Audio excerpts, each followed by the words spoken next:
Και χαίρομαι, έχω φτάσει στα 36 μου και παίζω γιατί μου αρέσει.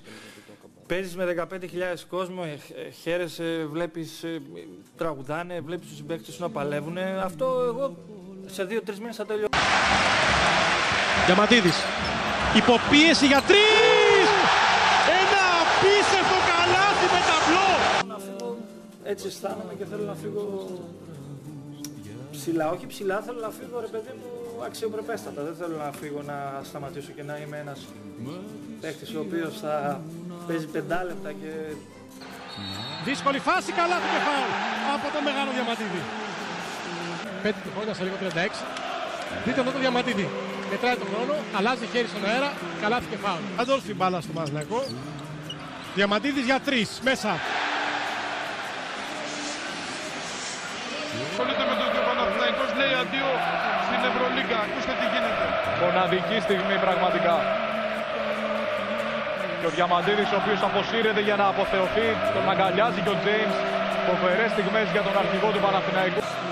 Δείτε εδώ, παρεμβαίνει το πλονζόν. Θα πάει για κάτι τέτοιο. Αυτό πάλι και πάνω στο καλάθι. Καλάθις. Κρατάει μπάλα Καλάθις. Διαμαντίδης και το καλάθι είναι γεγονός. 82-77.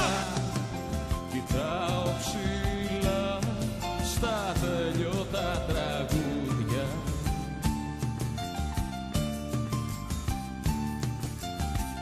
Με τη σκιά μου να πετώ.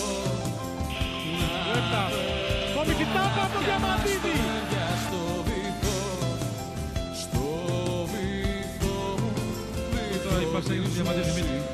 Διαμαντίδη την κλειστράει.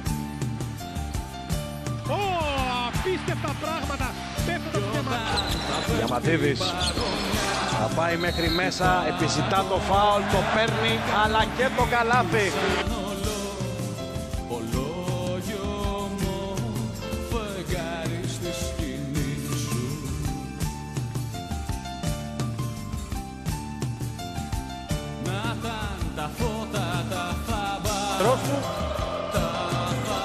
Πολύ καλός και στην δημιουργία και στην εκτέλεση, κρίση, αλλά κάτω από το Διαμαντίδη.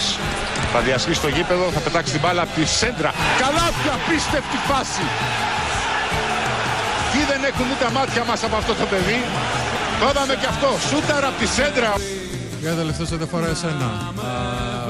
Του χρόνου, εδώ πάλι. Εδώ.